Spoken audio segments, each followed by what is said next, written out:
আসসালামু আলাইকুম বন্ধুরা। আমাদের থ্রেড মেশিনের ডাই মেশিনের ছুরি হারিয়ে গেছে। তো ছুরি হারিয়ে যাওয়ার কারণে এটা হলো সেকশনাল লাইন মোটরের। তো এমার্জেন্সি পানি উঠিয়ে দিতে হবে।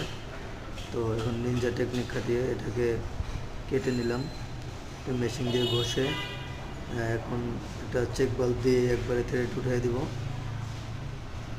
চেক বাল্ব দিয়ে উঠাই একবারে লাগাই দেবো, ইনশাল্লাহ 100% হয়ে যাবে। আশা করি কোনো ঝামেলা হবে না, পানি উঠবে। পরবর্তীতে আমরা একটা ভিডিওতে পানি আবার উঠে দেখাবো। এই হলো থ্রেড কাটতেছি।